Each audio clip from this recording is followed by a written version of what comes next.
Зашто Бог толку го возлюби светот, што го даде својот единороден син, та секој што верува во него да не загине, туку да има живот вечен. Ова е запишано во Евангелието според Јован, 3 глава, 16 стих. Пораката на Библијата. Библијата како книга ја открива вистината за Бог.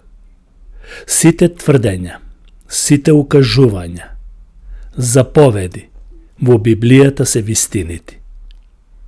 Се што е кажано овде во Новиот Завет и во Стариот Завет се е вистина. Како прво и основно, Библијата тврди дека е Божи збор или по старословенскиот збор Божјо Слово. Бог комуницира со човештвото или со поединецот преку Библијата, преку оваа писмо. Само во Стариот Завет, над 3000 пати е употребена фразата "Вака зборува Господ" или "Бог рече". Почитувани, Библијата е единствена света книга во која Бог се откри себе си како вистински Бог.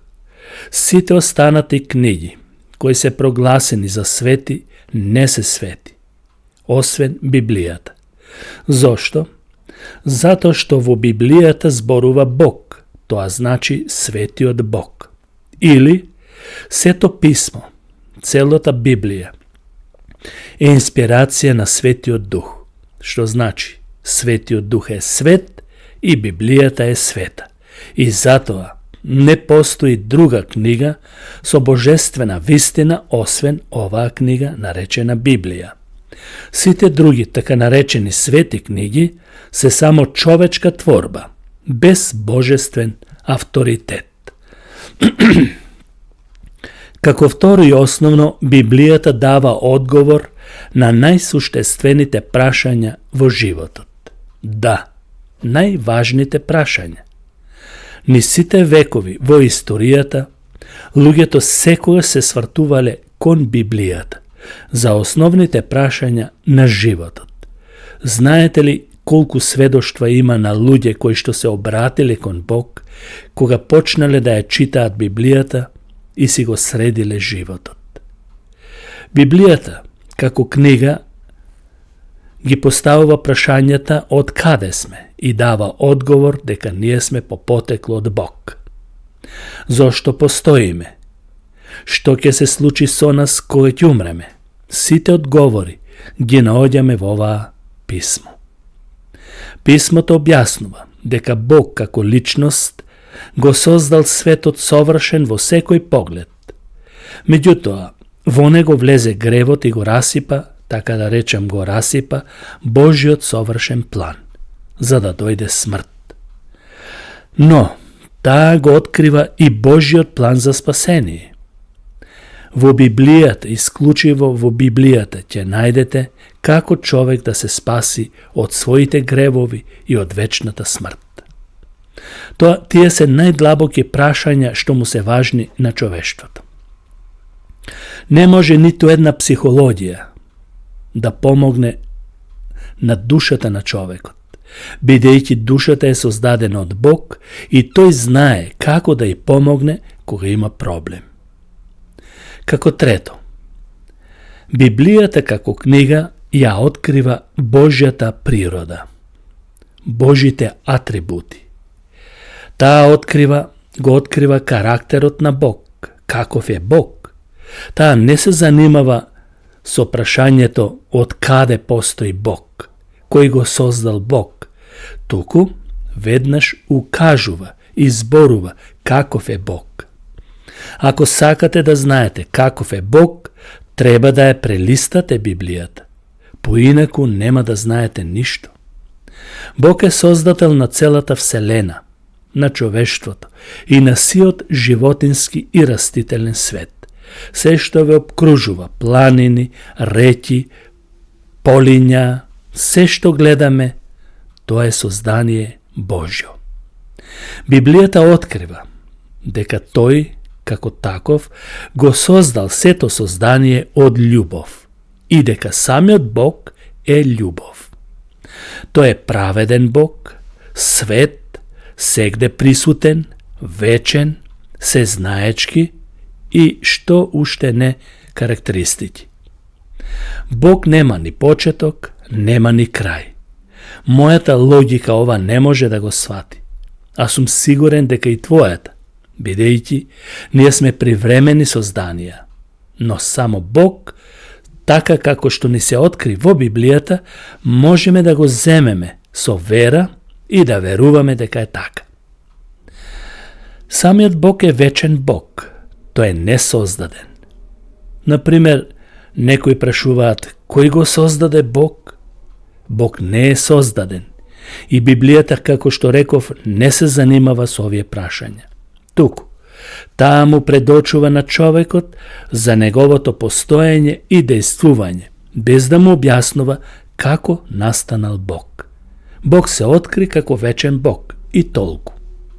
Тој Бог кој ни се откри како вечен Бог, како што реков, е љубов, вечна љубов. И преку неговата љубов живееме и постоиме. Тоа е прекрасно сознание. Како четврто, Библијата ни покажува како да дојдеме до Бог, како да го запознаеме Бог, иеко е тој голем Бог, несфатлив со нашиот разум. Постои само еден начин да стигнеме до Бог, да дојдеме кај Бог. Кој е тој начин? Исус рече: Јас сум патот, вистината и животот. Никој не доаѓа при мојот татко освен преку мене. Ова го рекол или е запишено во Јован 14 глава 6 стих. Пораката на Библијата е јасна. Постои само еден Бог, Бог кој постои и кој сака да воспостави контакт или заедништво со него. Но тој Бог е троедин Бог, Бог Татко, Бог Син и Бог Свети Дух.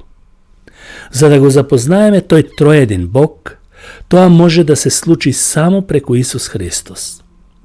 Тој што ќе го признае Исус, дека е од Бог испратен, дека е Божи Син, го има Бог Таткото. Зашто само преку Исус се доаѓа при Бог Таткото. Како петто, Библијата ја открива крајната дестинација или место на сите оние што не веруваат во Бог. Тие што го отфрлаат Христос и пораката на Библијата, за жал ќе се најдат во најнепосакуваното место, а тоа е огненото езеро, пеколот.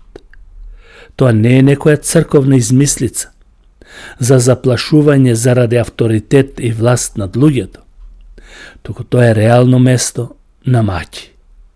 Апостол Павле вели вака: во пламенен оган, за да даде одмазда на оние кои не го познаваат Бог и кои не му се послушни на евангелието на нашиот Господ Исус Христос, кои ќе бидат казнети со вечна пропаст, далеко од лицето на Господ и од славата на неговата сила.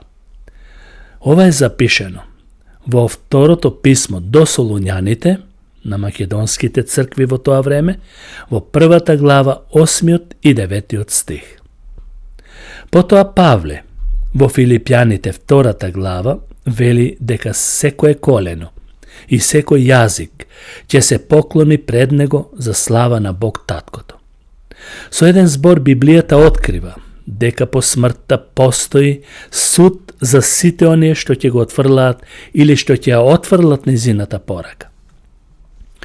Мнозина за жал се залажуваат и велат дека Бог нема да ги суди луѓето, зашто Бог е љубов. Како што веќе реков. Бидејќи тоа е љубов, да, Бог е љубов, но Бог е и праведен, како што реков. И неговата правда мора да биде застапена во однос кон злото. А од друга страна, сите оние кои веруваат во Бог и Библијата имаат друга дестинација. Тоа место е наречено рај, Божјо царство. Секој што верува во Исус нема да загине, туку ќе отиде во Божјото царство каде што е Исус. Библијата како книга има цел и историја. Библијата не е серија со неповрзани настани. Таа ги покажува сите настани кои имаат една цел. Во Библијата има почеток, советување, а и крај со исполнување. Го опишува развојот на сите цивилизации, го опишува светот и неговото совршенство и завршува со нов свет, наречен небесен, каде што ќе нема грев, неправда, војни, катастрофи и што уште не. Библијата го опишува создавањето на светот и неговиот крај. Во Откровението се опишува за крајот на светот и победата над злото. Тоа само во Библијата може да се најде. Читајте ја. Како седмо, Библијата е основа и за науката. Некои можеби тоа нема да го земат предвид, сметајќи дека Библијата не е научна книга. Туку така, некоја стара книга. Но треба да се знае дека Библијата непогрешливо зборува за темелите на науката. Многу нешта однапред се кажани во Библијата, иако науката не била развиена. Например, уште во Стариот Завет, Библијата тврди дека земјата е закачена ни на ништо. Виси ни на ништо, односно лебди во воздухот и дека земјата е кружна и во кружна форма. Тоа го зборува Јов и пророкот Исаја. Исто така, таа зборува и за атмосферската обвивка, што е како заштита на земјата. И со еден збор, кога науката правилно се застапува, Библијата и науката се вклопуваат една со друга. Зошто? Затоа што оваа книга е Божја книга. Сите созданија, Вселената, создадениот свет, жив или мртов, се од Бог создадени. Затоа што Бог го создаде светот и Бог не може да оди сам против себе. Како осмо, Библијата има стандард на правилно и на погрешно. Многу нешта од нашите современи концепти на законот се базираат врз Библијата. Таа ги има поставено сите стандарди на добро и на лошо однесување. Многу сегашни закони во различни земји низ светот се врзостава на библискиот морал. Кога моралот е застапен, човекот тогаш е среќен и радосен. Кога би се раководели сите според Библијата, ќе нема војни. Запомнете, ќе нема војни. Ќе нема сиромашни. Ќе нема толку многу болести. Ќе нема девијантни појави и разни нечесни дела. Како девето, Библијата ни кажува како да живееме успешно. Таа ги опфаќа сите области на човековото однесување. Ова ги вклучува односите меѓу мажите и жените, родителите и децата, работодавците и вработените, пријателите и непријателите. Дури самата Библија вели и непријателот да го сакаш. Етиката и моралот се секојаш поврзани со верувањето во постоењето на Бог. Како резултат на таквата вера се создава силен мотив на послушност и одржување на се што е добро, на се што е доблесно и честно. Да не беше Библијата, сега ќе прифативме се што нудат европјаните, се што нудат хиндуистите, се што се нуди наопаку. Но, ние сме свесни дека Библијата ни дава морален кодекс и водејќи се по него, знаеме во што грешат оние кои не ја прифаќаат, како врвен авторитет на нивниот живот. Прочитав во едно списание дека дури Чарлс Дарвин финансирал некои христијански здруженија за да им помагаат на некои заостанати племења, бидејќи сите обиди што ги правеле неверните со племињата биле залудни. Но само христијаните успеале да ги припитомат. Тоа е благодарение на Библијата, што ја прави промената во човекот. Како 10. Библијата дава одговор и на потребите на човекот. Христијаните се зависни од ветувањата на Библијата дека Бог ќе ги задоволи нивните секојдневни потреби. За ова нешто апостол Павле напишал: а мојот Бог ќе ја исполни славно секоја ваша потреба, според своето богатство во Исус Христос нашиот Господ. Ова е запишано до Филипјаните, 4 глава, 9 стих. Во книгата на евреите се зборува за Божјата грижа во секој период од нашиот живот. Знаете ли што Бог вели таму? Во Евреите 13 глава 5 стих. Ова го читав ова утро. Јас никогаш нема да те напуштам, ниту ќе те оставам. Библијата не зборува само за некои општи нешта, туку дава и практична помош на поединецот и на секој што бара помош од Бог. И Библијата ветува дека ќе им даде благослов на сите кои ја почитуваат и практикуваат. Бог на сите генерации ги учи да ја земат и да ја читаат. Во книгата на Исус Навин е запишано: книжниот свиток, тоа се мисли на писмото, на Тората, на законот, книжниот свиток на законот, нека биде на твојата уста. Размислувај за него дење и ноќе, за да пазиш верно се што е напишано во него, зашто само тогаш ќе бидеш среќен и ќе успееш во сите твои потвати. Тие што размислуваат на Божиот збор и што имаат стравопочит од напишаното, Бог им даде благослов. Во Исаија 66 глава, 2 стих е запишано вака: па мојата рака го направи сето тоа, и така сето тоа е и настана, зборува Господ, но кон овој јас ќе погледнам, кон бедниот и кон човек со поразен дух, кој трепери пред мојот збор. А во првиот псалм, 1 и 2 стих, ја истакнува важноста од читањето, и таму се вели: блажен е човекот кој не оди по советот на нечесните и не стои на патот на грешниците и не седи во седиштето на подсмевачите. Туку волјата му е во Господовиот закон и за неговиот закон размислува дење и ноќе.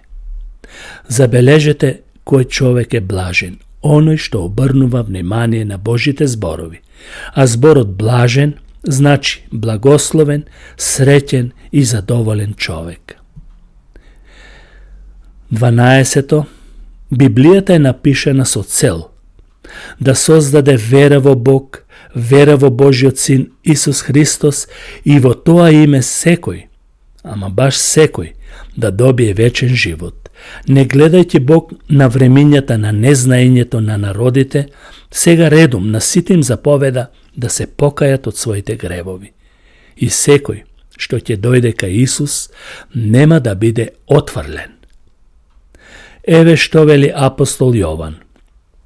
А ова е запишано, се мисли овде во Библијата, да верувате дека Исус е Христос, Божи помазаник, Божи Син, Бог во тело. И верувајќи да имате вечен живот во Неговото име, во Исусовото име. Библијата е комуникација на човекот со Бог. Бог најде за сходно да разговара со нас само на тој начин, само преку Библијата. Бог како создател на сите луѓе сака да воспостави врска со секоја личност. Затоа, Библијата не е само книга, туку и повеќе од книга. Книга на животот. Таа јасно зборува дека е Божи збор кој го менува човечкиот живот. Таа ги дава одговорите на сите основни прашања што му се потребни на човекот. Апостол Павле, за сите оние кои с Божиот збор ги променил, вели вака: кој е во Христос, тој е ново создание. Старото помина, ете се стана ново. čitaja ova knjiga. Ta će ti pomogne vo se vo životot. I na kraju po smrta ti imaš večen život. Bog da ve blagoslovi, počitovani. Amin.